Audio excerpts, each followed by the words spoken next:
Bien, bonjour, bonsoir, bonne nuit à tout le monde.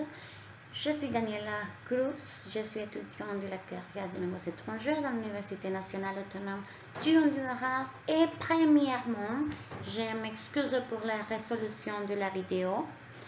Et bien, aujourd'hui, je vais parler sur le livre que j'ai choisi, que c'est Le Petit Prince. Le Petit Prince, c'est un livre très célèbre et je vais parler en petite histoire pour le temps de Antoine de Saint-Exupéry, que c'est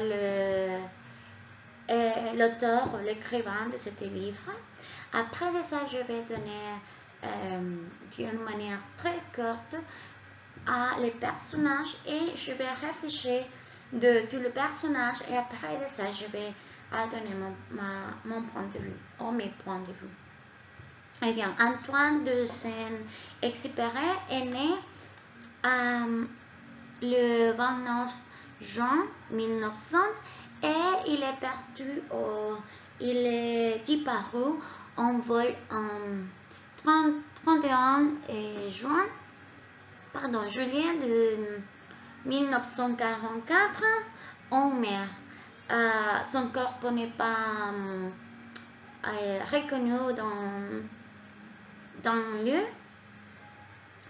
Et Antoine a écrit Le Petit Prince pendant la guerre, Deuxième Guerre mondiale. Elle a écrit ce livre en New York et elle a publié avec ses propres aquarelles en 1943 à New York et en 1947 chez Gallimard, que c'est un livre de France, et c'est quand plein de charme et l'humanité devient très vite un immense succès mondial.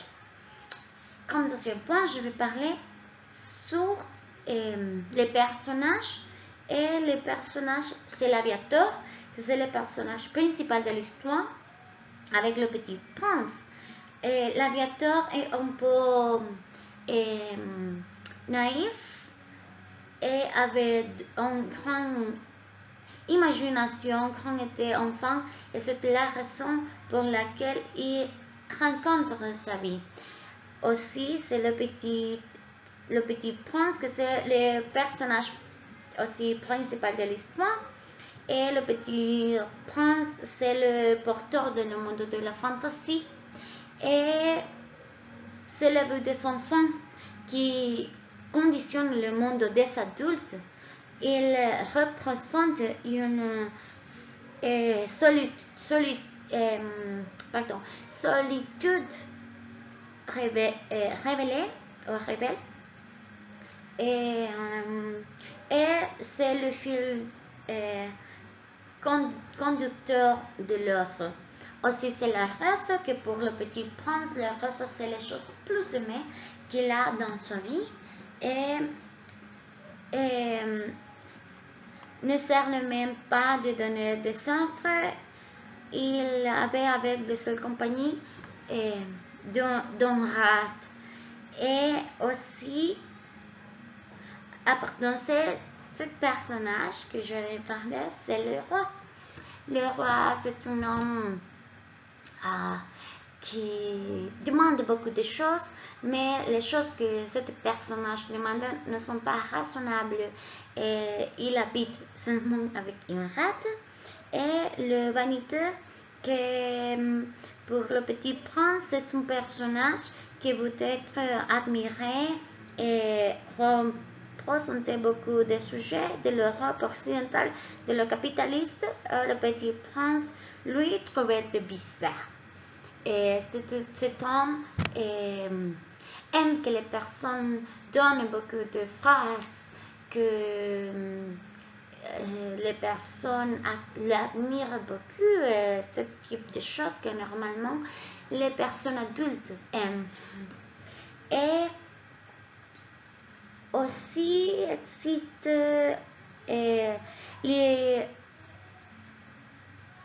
l'ivrogne, pardon, et c'est une représentation fidèle de l'alcoolisme.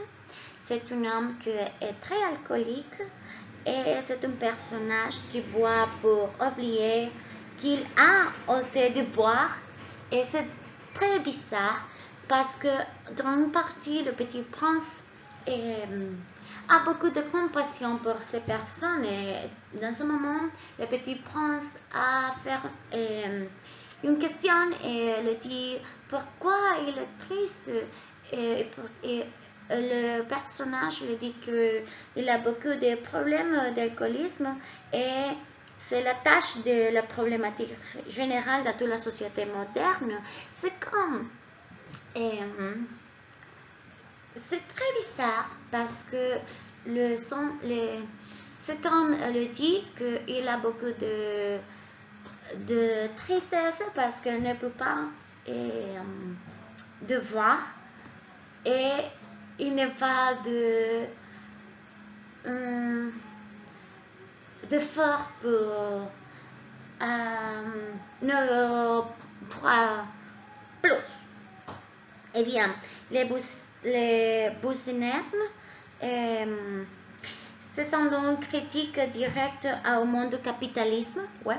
J'aime beaucoup ce livre pour ça, parce qu'il y a beaucoup de choses que normalement, dans un livre qu'on pense que seulement c'est pour des enfants, mais ce livre a beaucoup de critiques et j'aime beaucoup parler sur le capitalisme, le féminisme, et gouvernement, etc.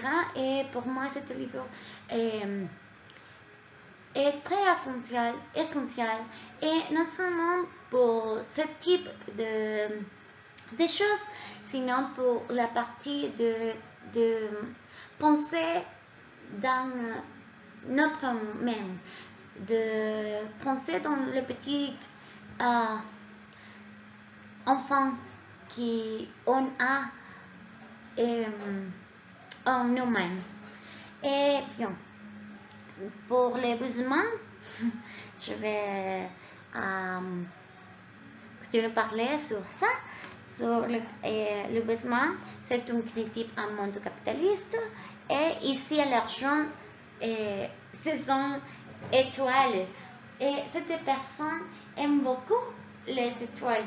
Mais dans ce livre, cette personne dit que les étoiles ne sont pas de rien et pour ça, elle prend en compte toutes les étoiles et de cette manière, toutes ces choses, ou toutes ces étoiles sont de cette personne. Et le capitalisme, c'est ça. Et prendre tout et ne m'importe pas la vie ou la nécessité d'autres personnes, seulement enrichissement personnel de manière très négative. Et aussi l'humeur de réverbère, et c'est une métaphore de travailleur. Normalement, les personnes du monde entier, c'est les seuls personnages de toutes les planètes qui visitent le Petit Prince, qui est utile pour les autres personnages exploités. Par exemple, ce personnage, le Petit Prince, a aimé, mais il a beaucoup de travail. Et il n'est pas de temps, et 60 minutes, et c'est le jour et c'est la nuit. C'est jour, c'est nuit.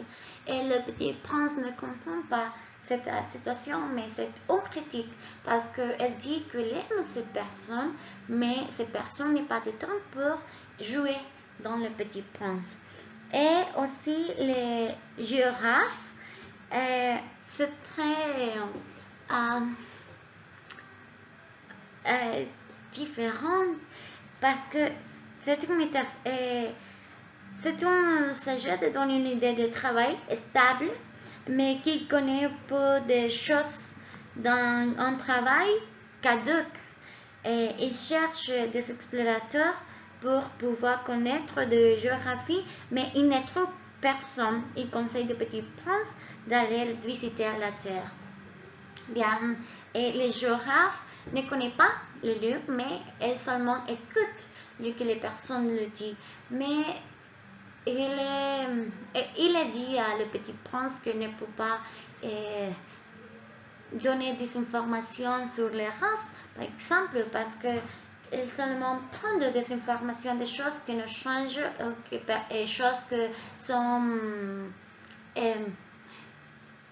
qui sont stables dans déterminés temps, entre plus temps et s'améliorent. Et la serpent, et comme les fonctions littéraires, les serpents ici est la mort, ou peut-être l'innocence, la mort. Pour le petit prince, c'est les trolls de débat qui parlent par énigme et qui l'enferme d'expérience. Des sommes, c'est le possible association de petit prince. Dans le livre, la serpent pique le petit prince, mais le petit prince ne meurt, sinon qu'il retourne à son lieu. Et le renard, que personnellement j'aime beaucoup le renard, c'est très important, c'est pour moi l'essentiel, comme on l'avait dit à le petit prince. Et le renard, il représente les personnes qui ne veulent pas être apprivoisées. C'est un personnage énergique par la monotonie de sa vie. Et il dit à Petit Prince que la rose est spéciale parce qu'elle est apprivoisée et doit être responsable des choses que tu as produites. Il offre deux phrases primordiales dans le texte, que c'est la phrase que j'aime beaucoup, l'essentiel est invisible pour le jeu. Et le Dieu responsable pour toujours de ce que tu as apprivoisé, le petit prince prend qu'il est responsable de sa rose. Et bien, normalement, les personnes adultes sont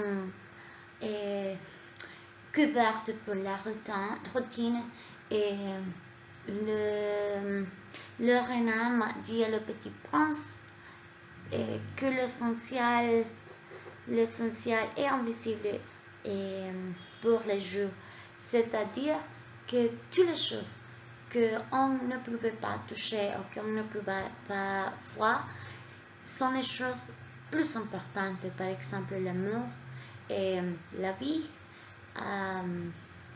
jouer aussi, sont choses qui sont très importantes. La routine a que nous oublier ce type de choses. Et aussi,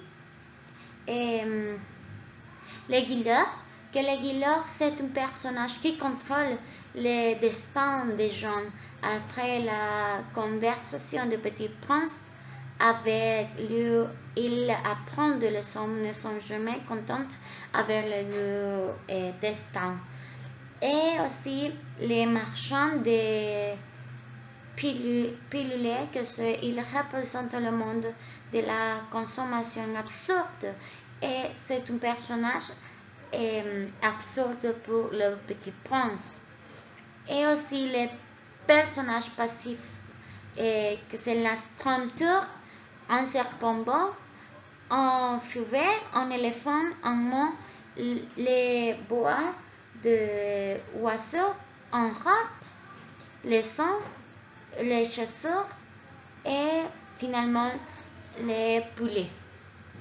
Et bien, pour finir, je vais donner mon point de vue et je crois que Le Petit Prince, c'est un livre très magnifique et c'est un livre qu'on peut expliquer beaucoup de choses à les enfants.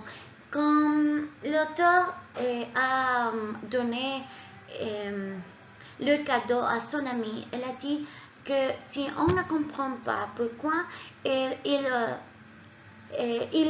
va donner son livre, son cadeau à un homme qui a été enfant. Et Le Petit Prince est un livre pour pouvoir expliquer, pour pouvoir dire, pour pouvoir donner des explications à les enfants et de enseigner l'importance de la vie, de n'aimer pas la monotonie. Et j'aimerais dire que normalement on est très, comme dit,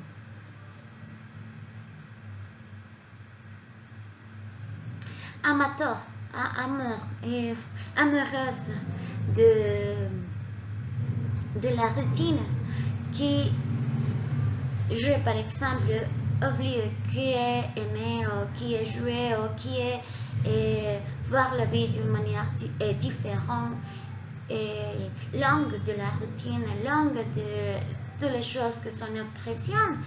Et l'essentiel ne voit bien avec le cœur, l'essentiel est invisible pour les jeux. Et invisible pour les jeux. Je crois qu'on besoin beaucoup d'aimer et je vais finaliser et dire que aimer la vie, aimer les choses que tu fais, mais aussi que vous faites, mais aussi aimer les choses qu'on a oubliées et prendre ces choses parce que sont partout de chaque personne. Et merci beaucoup et dans autre fois. Au revoir.